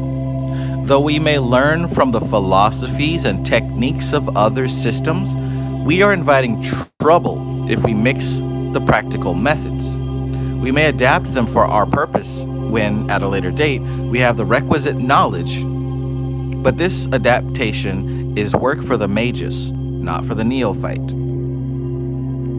From the tables of correspondences, then, we may now select those we need. Here we are guided by our intention, for this will clearly indicate the station of the tree on which we shall work. A point to be remembered here is that we are working within the earth sphere, Magus, on the tree, nor in any direct sense do we transcend that station. Look at that. A point to be remembered here is that we are working within the earth sphere of Magus, nor in any direct sense, in no direct sense do we transcend that station.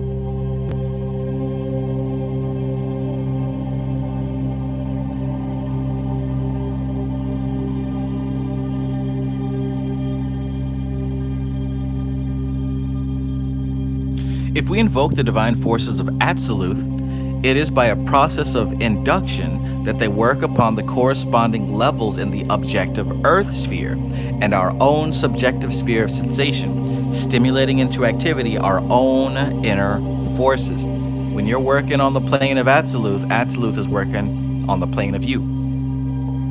In passing, it may be noted that the power of a great teacher lies not in his teaching, which may be simply a representation of existing teaching, nor is it due to his personal power over his followers. Rather, it is a catalytic action, whereby that what he is causes the inner nature of his followers to emerge from the depths, thus bringing their personal selves through the death of the lower self to a resurrection and a rebirth in eternity. Fabulous.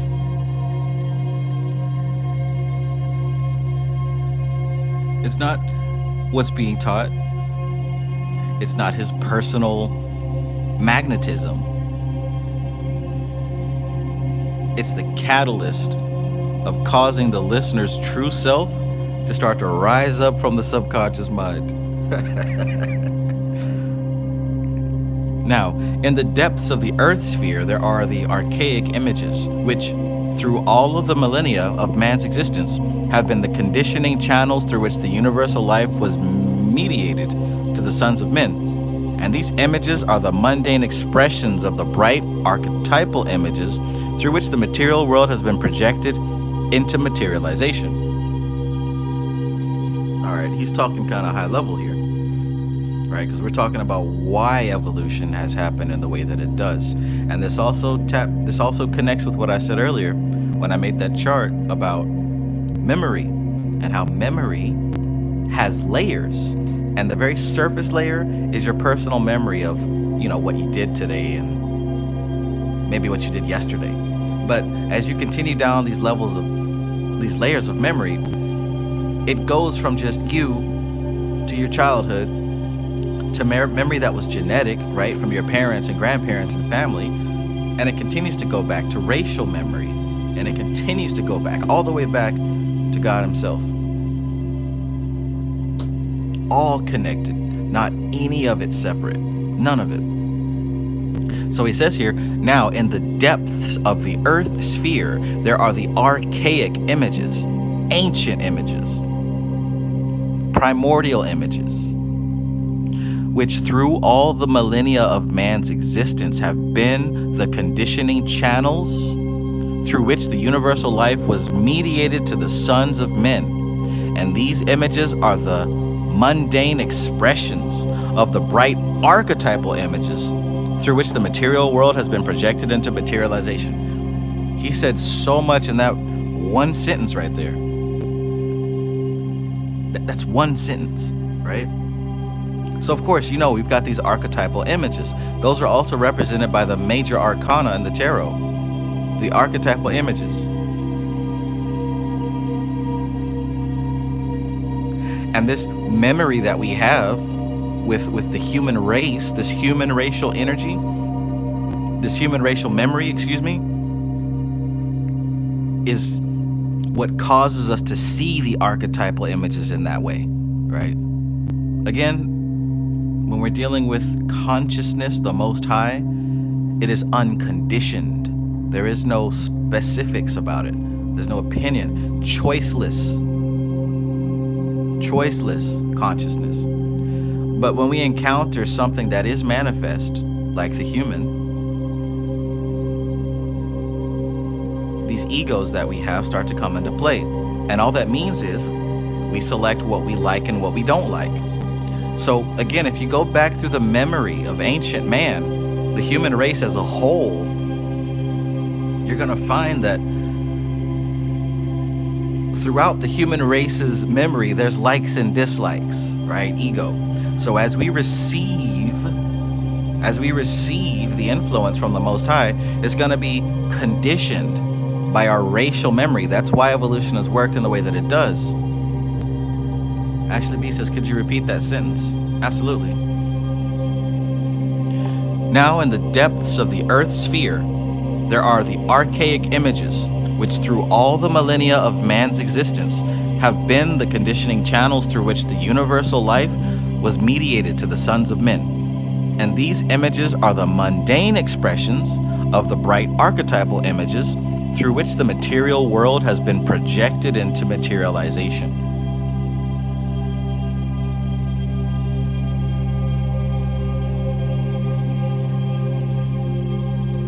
I mean, when you really think about that, like that contains some incentive to stop and think.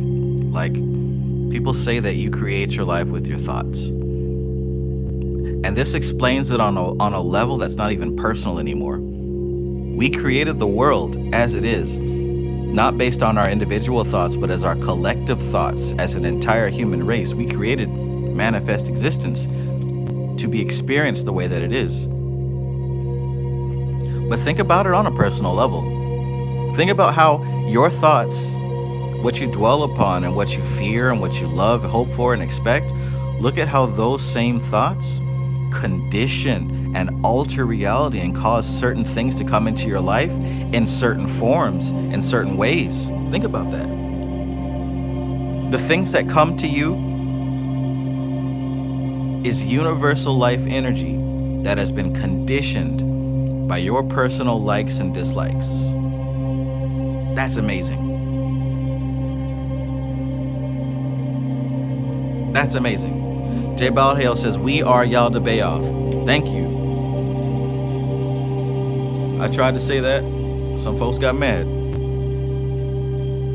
You're absolutely right with that. We are the demiurge.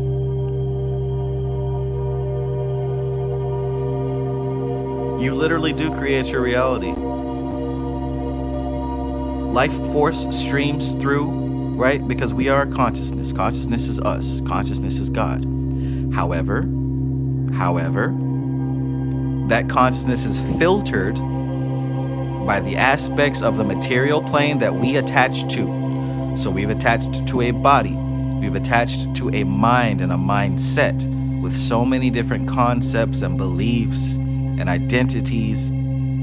All these things are aspects of the material plane. And as that infinite life force streams into our lives, as it will always and has forever done, we shape it and condition it based on our conscious realizations and our subconscious realizations. Everything you get and everything you don't get is based on your beliefs. Whew. This is the good stuff.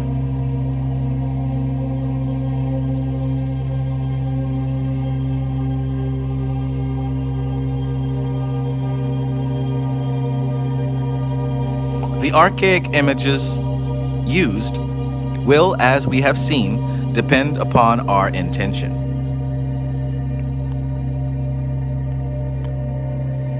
And we will suppose that this is for illumination from our true inner self, our higher spiritual consciousness, that part of our nature which, according to the Christian mysticism, is the ground where God and man meet.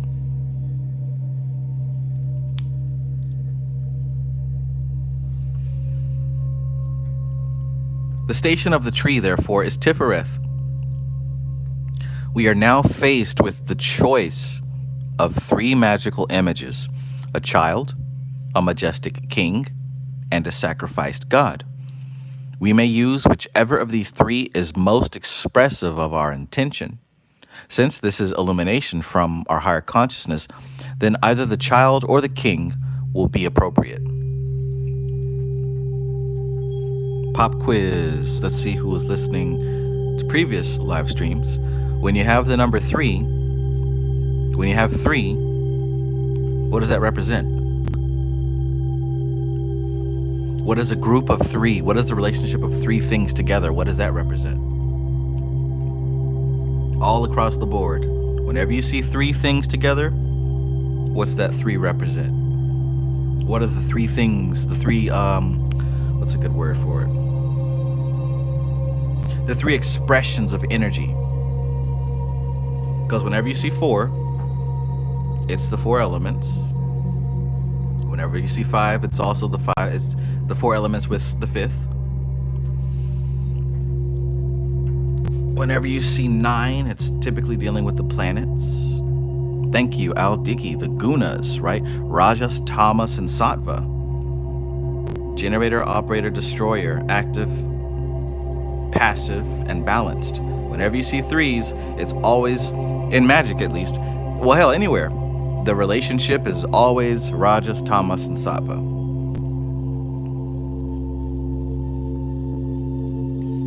Generator, operator, destroyer. Right. So you've got a child, the majestic king, and the sacrificed god.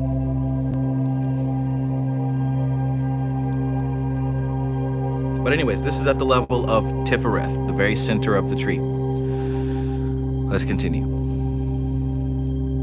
For various reasons, some not unconnected with the tendency of the lower or false ego, to identify the higher with itself rather than the reverse, the magical image of the child is by far the better of the two for the beginner. It points out that the process of illumination is a gradual one, and this is something which must be realized by the beginner. In many books and articles on the subject of magic, the results obtainable by the trained magician after many years of practice are indicated as being within the grasp of the beginner. Luxury Newman says Brahma, Shiva, Vishnu, the Trinity. Exactly. And Brahma, Shiva, Vishnu are the 3 gunas personified, right? Shiva is Tamas. Brahma is Rajas. Vishnu is Sattva. They are the deified aspects of that relationship of 3. And of course, you get the same thing with the Father, the Son, and the Holy Spirit. It's the same thing.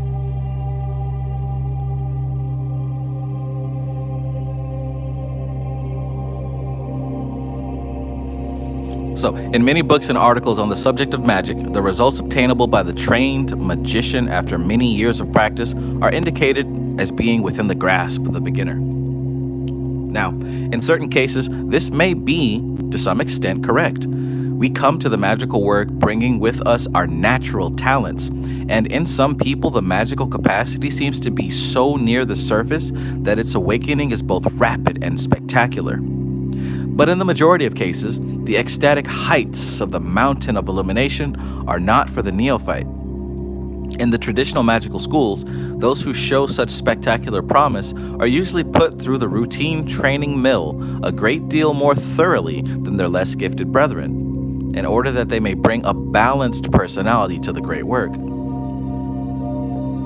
Makes me think of Anakin Skywalker. Since the Sephiroth Tifereth is also the station of the sun, we find the color scale to be gold and amber, for we desire to bring the higher consciousness through into the physical brain consciousness. This color must be somehow used in the furnishing of our place of operation or in the vestments we use. If we are not using vestments, then we must visualize the color around ourselves as a vesture of golden light. We come now to the god name under the presidency of which the station of Tifereth is placed. This name is the Tetragrammaton, Aloha Vadoth. This name may be meditated on in the interpretation given in the mystical Kabbalah. God made manifest in the sphere of the mind. Sirius Suit 888, peace. The archangel is Raphael. And by the way, another good book to kind of help with the understanding of all this information is The Ladder of Lights. The Ladder of Lights.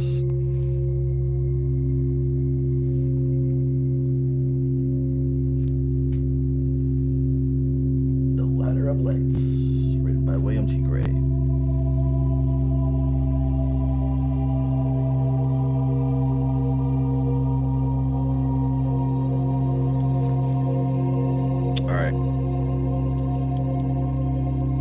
The archangel is Raphael, the healer, and if we think of health in its meaning of wholeness, then we see how appropriate is the attribution of the archangel healing to the sphere of harmonized balance, right? Because a lot of people attribute Michael to the sun, to Tifereth, when in all actuality it makes more sense to be Raphael.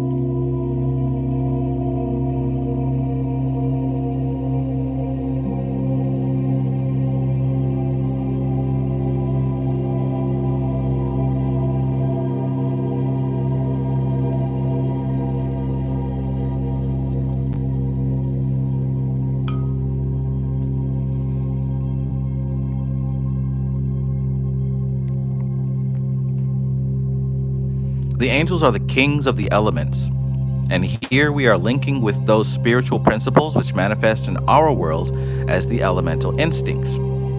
Concerning these, we have already written. The breast jewel or lamen is the rose cross, and in the usual form, this is a Latin cross with exfoliated arms, and in its center, a red rose of 32 petals, thus linking the symbol with the glyph of the tree of life. The altar should be a double cube. This is the symbol of Malkuth, the kingdom of earth, whereas the symbol of Tifereth is the cube. But as we are in intention bringing through the forces of Tifereth into Malkuth, the altar of the double cube is quite appropriate. Upon the altar should be set a light, symbolizing the light that lighteth every man, which shines ever within the heart. Upon the altar also should be placed the volume of the sacred scriptures of one's own race, as a symbol that we are working not by our own personal desires, but in obedience to the law of the eternal, whose children we are. The covering of the altar should be white or gold, and this should also be the color of our vestments. The incense burning in our temple should be one of Dionysiac perfumes. Cinnamon is ascribed to Tifereth.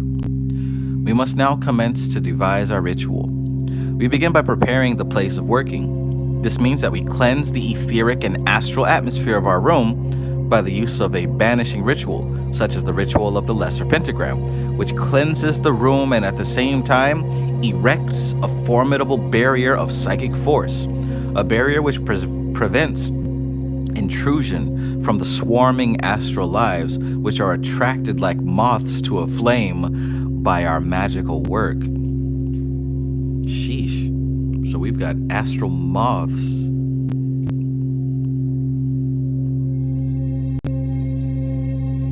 I think I'm overdue for a LBRP, that's for sure. We'll do one after this video. Having cleansed the place of working, and by the same token, having cleansed ourselves also by the performance of this rite, we now make our psychic contacts with our assistants, who are functioning as fellow priests of the mysteries. If we are working alone, then we make an interior psychic contact with those aspects of our own nature which would otherwise be represented by the assistants. This psychic contact is made by a series of questions and answers. It is to be remembered that when we thus awaken and coordinate our forces, we are making contact with the talismanic images which are linked with them and through which they flow.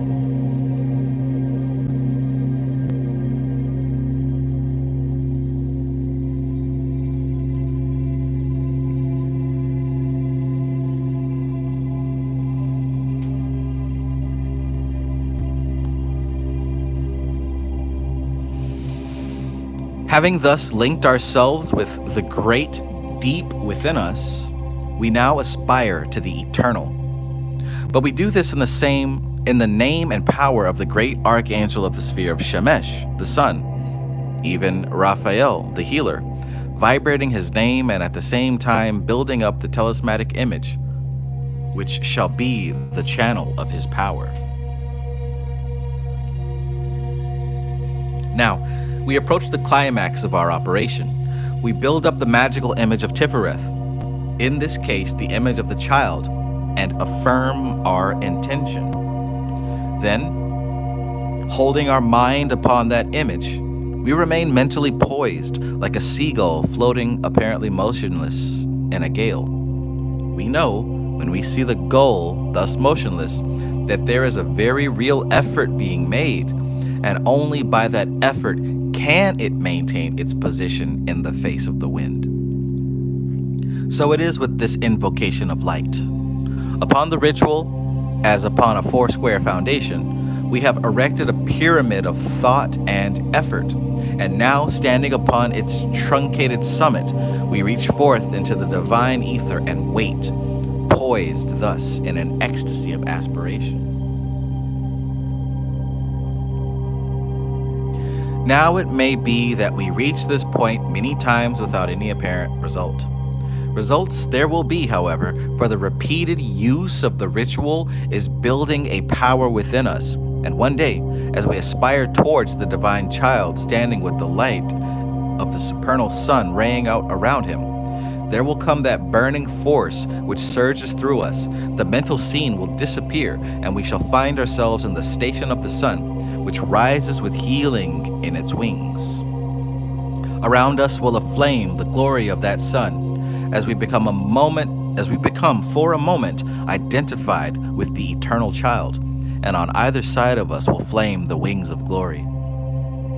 Then the forms of the mind will fade from view, and a new mode of consciousness, different entirely from our normal consciousness, will dawn upon us, and for that brief moment, we shall know as that spirit which is our true self always knows.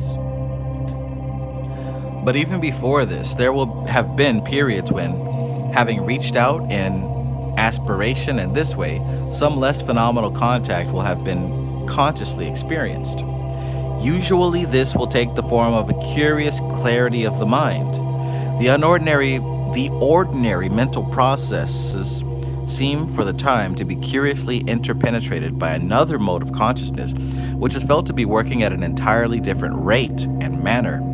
A mode of consciousness which apprehends directly, instead of having to follow a different train of thought.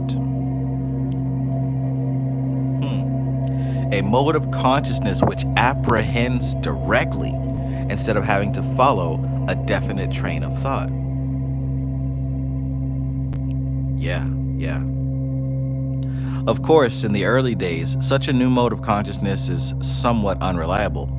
We have not had enough experience of it. But as it recurs and becomes more frequent, then we begin to build up in the waking consciousness a set of symbolic images which will enable us to use it to the fullest advantage.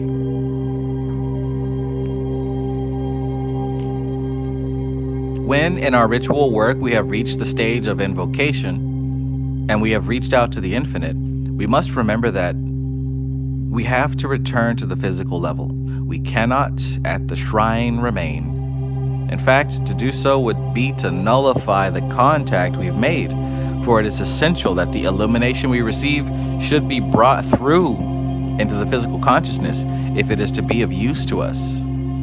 Therefore, we must return from the pyramid on the heights of Abignus, and descending that mountain of illumination, pass through the pylon gate into physical sensory consciousness.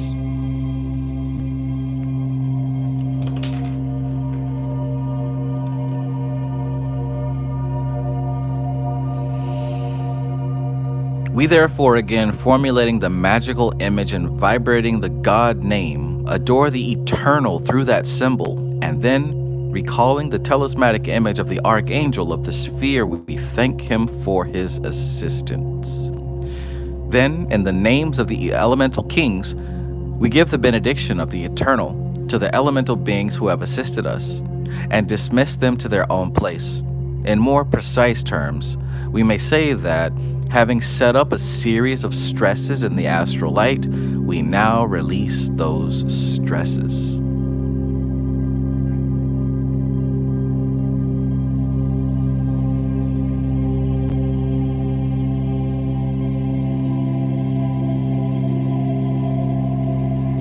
We then withdraw our contacts with the assistants who have been our fellow priests of the mystery, or if we have been working alone, we draw back into the latency of our sphere of sensation the talismanic images we used to evoke the corresponding aspects of our inner nature. We are now back on the physical plane, and we should now perform some physical action which will symbolize our return to the sphere of Malkuth. One such device is to use a gavel or other instrument to make a knock or series of knocks. These, since we are asserting our return to Malkuth, may be in 2 groups of 5 or 5 groups of 2, thus formulating the number 10, which is assigned to the station on the tree. These knocks, or knells as they are sometimes termed, have an added virtue, since they do tend to awaken us from any slight dreaminess, and so bring us more fully into mundane awareness. AZWI, yep, you peeped it too.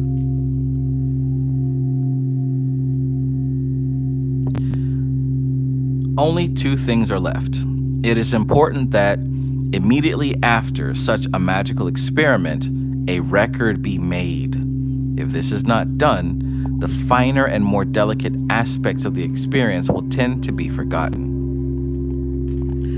Finally, the magician should remember his own motto, and having known, dared, and willed to keep silent.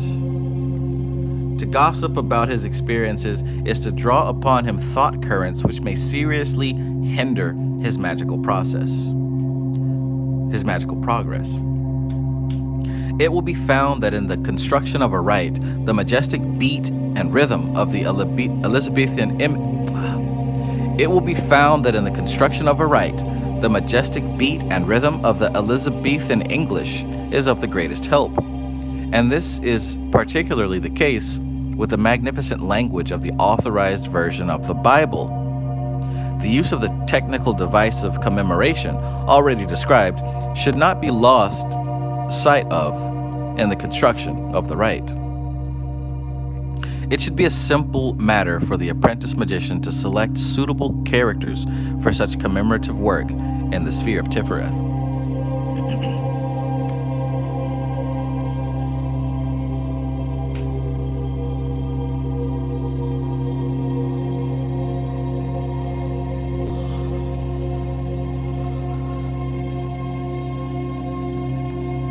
Very good.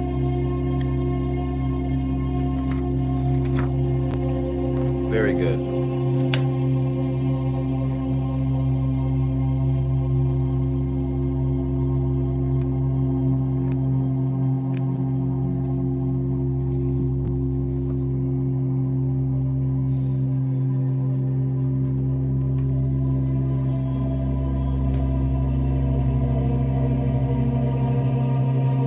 So, we just talked about the construction of a ritual. We talked about the use of forms.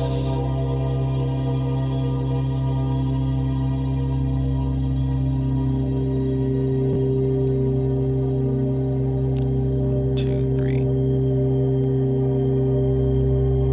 Okay, so I think I'm going to leave it off here, and we'll resume the very last part next Saturday evening. So there was a lot of good stuff here. We talked about the elemental forces. We talked about the subconscious mind, the conscious mind, consciousness, releasing the fixed tendency of our ego, for lack of better words, in order to be able to utilize the objects in our reality in a subjective way, in a spiritual way, in a magical way.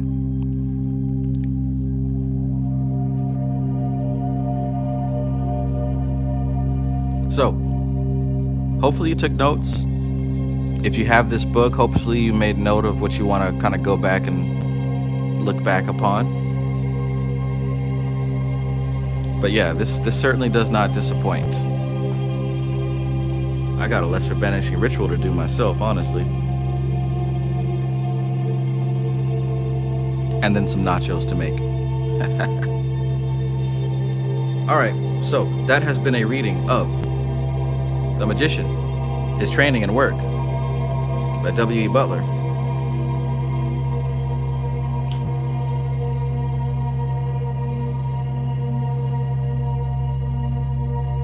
And we're going to keep it moving.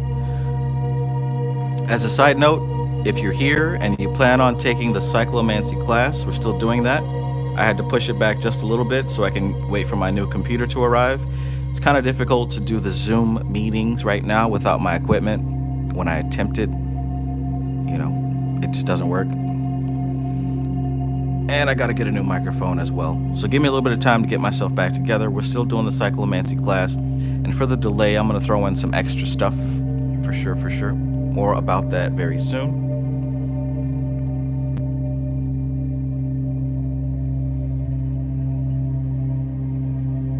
We're going to stick with it. We're going to keep going. If you didn't hit the like button, please go ahead and do so. It seems that there's more people present than there are likes. I know there's at least one troll account. But hey, you ain't doing nothing if you ain't got trolls, right?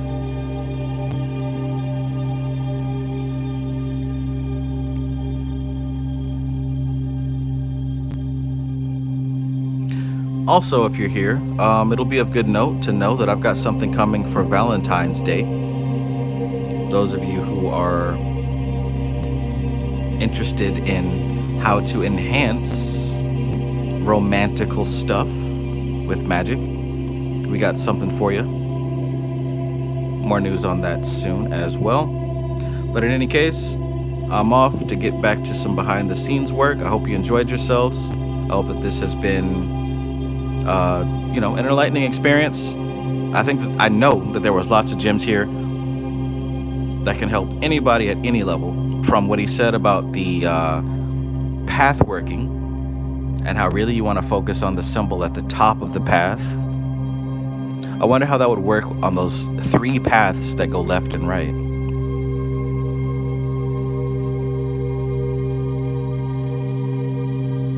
But in any case, have a good night. Have a good night. This is TK Trav. Oh, happy anniversary, Aldiki. Alright, so for sure, this is TK Trav, aka Travis Magus, here with LVX777. Peace.